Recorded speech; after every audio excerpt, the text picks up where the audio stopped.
রমজান মাসে বেশি থেকে বেশি তাসবিহ তাহলিল করবেন, বেশি বেশি সময় নষ্ট করবেন না। হয়তো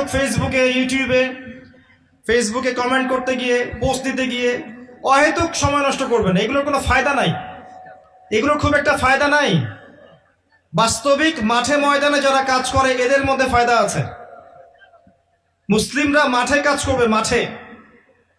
এখন যারা মাঠে কাজ করছে তারা ফেসবুকে এত শোডাউন করে না, এত আইওয়াশ করে না। আপনি কি আজকে জানতে পেরেছেন যে বাংলাদেশে কতজন মানুষ খ্রিস্টান হয়েছে? জেনেছেন?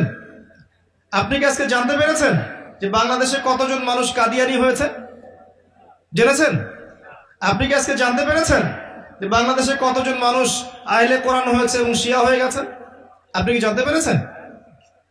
যারা এই কাজগুলো করছে বা করে তারা এত শোডাউন করে না, আর আমরা কাজের চেয়ে শোডাউনে বেশি অভ্যস্ত। আল্লাহ পাক আমাদেরকে বোঝার তৌফিক দান করুন। মসজিদে কাজ করেন, মসজিদ ভিত্তিক দাওয়া দেন, খুতবা দেন, তালিম করেন, আল্লাহ রাস্তায় সময় লাগান, মাঠে ময়দানে দিনের কাজ করেন, ইনশাল্লাহ দিন এগিয়ে যাবে ইনশাল্লাহ। অনলাইন একটা অপশন যেখানে আপনি বিশুদ্ধ বিষয়গুলো প্রচার করতে পারেন। এটা ঝগড়া করার প্ল্যাটফর্ম নয়, এটা কাউকে বিতর্কিত করার প্ল্যাটফর্ম নয়, এটা কারোর প্রতি বিদ্বেষ ঝাড়ার প্ল্যাটফর্ম নয়, এটা মনের দুঃখ প্রকাশের প্ল্যাটফর্ম নয়।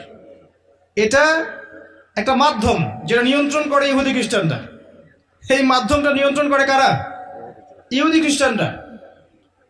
ইহুদি খ্রিস্টানের প্ল্যাটফর্মে গিয়ে দিনের কতটুকু খেদমত হয় এটা আল্লাহ ভালো জানেন, আমরা বুঝি না খুব একটা।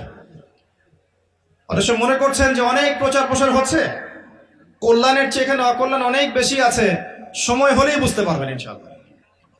কল্যাণের চাইতে এখানে যে অকল্যাণ বেশি আছে এটা সময় হলে বুঝতে পারবেন ইনশাআল্লাহ। আমি অপেক্ষা করছি সময়ের জন্য, আমি সময়ের অপেক্ষা করতে বলছি, সময়টা হোক তখন বুঝতে পারবেন ইনশাআল্লাহ। এগুলোর মধ্যে কল্যাণের চাইতে অকল্যাণটা বেশি ছিল।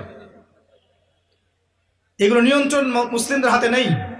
আপনি কনস্ট্রাকটিভ কিছু নয়, একটা ছেলে দিনের জ্ঞান অর্জন করতে চাবে, সে ইউটিউবে ঢুকবে, ওই বিষয়ের লেকচার শুনতে চাবে। যখনই সার্চ দিবে সে দেখবে ওই বিষয়ে এক আলেম যা বলেছেন তার বিপক্ষে আরেকজন কি বলেছেন এটা চলে আসবে।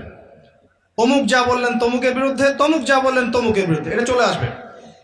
ও একদিন একটা বিষয় পড়বে, আরেকদিন আরেকটা লেকচার শুনবে, আরেকদিন আরেকটা বই পড়বে, আরেকদিন আরেকটা লেকচার শুনবে।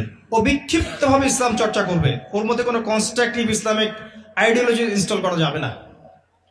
আমরা কি স্কুল লাইফে এভাবে পড়াশোনা করেছি? কলেজে এভাবে পড়াশোনা করেছি? মাদ্রাসায় কি এভাবে এলোমেলো পড়াশোনা করেছি?